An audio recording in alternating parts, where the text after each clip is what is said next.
Bonjour tout le monde, on va vous parler maintenant des différents instruments qu'on utilise en chirurgie. Tout d'abord, je vais vous les nommer, juste pour faire un premier survol. Donc, on a notre porte-aiguille qui est juste ici. Ensuite, on a la pince multigriffe. Après ça, on a la unigriffe. Évidemment, on a notre bistouri ici, notre ciseau Mayo, notre ciseau Steven, notre écarteur Army Navy et le Sen qui est juste ici. Au niveau des lames, on a différentes lames qu'on peut utiliser pour couper la peau.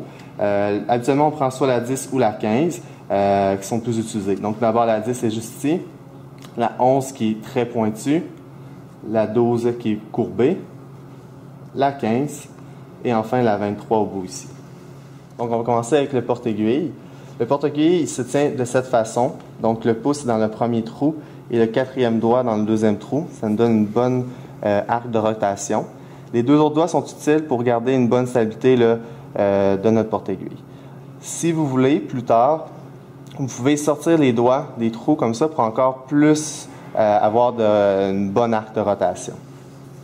Par la suite, je vais vous montrer comment tenir l'aiguille de la bonne façon. Donc, on prend notre pince. Comme on a déjà dit, on ne tient jamais l'aiguille avec nos doigts et on va rentrer de cette façon ici. La plupart du temps, on va prendre l'aiguille environ 2 tiers, 1 tiers. De cette façon-là, on peut aller chercher vraiment bien la peau sans être limité là, par notre porte-aiguille. Également, c'est important de tenir l'aiguille à 90 degrés ou certaines personnes aiment ça avoir un angle un peu plus grand. Ne jamais avoir un angle plus petit que 90 parce que là, vous vous limitez beaucoup. Maintenant, on va parler des pinces. La première pince qu'on voit juste ici, c'est la multigriffe. La multigriffe, c'est important de ne pas l'utiliser pour tenir la peau parce que ça peut endommager la peau. Juste à côté d'elle, on a la unigriffe qui est utile, elle, pour prendre la peau, pour bien inverser les berges de notre plaie. Maintenant, on va parler du bistouri.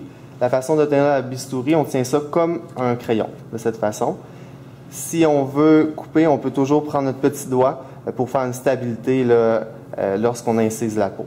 Également, c'est important de faire très attention quand on utilise le bistouri parce que les lames sont très coupantes. Donc, on le redonne de cette façon-là, la lame vers en bas à l'infirmière. Ensuite, nous avons le ciseau Mayo qui est juste ici. C'est le ciseau que vous allez utiliser pour couper les points. Le Steven à côté, c'est le ciseau de préférence pour disséquer la peau et les tissus, mais on l'utilise jamais pour couper les fils.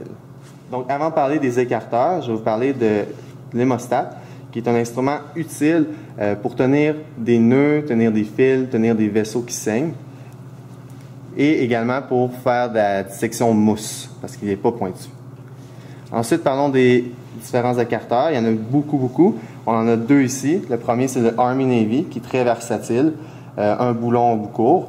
Et enfin, on a le Sen, juste ici, qui est comme un râteau, qui est parfois piquant ou mousse. Ici, il est mousse. Juste pensez de faire attention, parce que ça peut quand même transpercer les gants. Et l'autre côté, qui est un autre écarteur standard.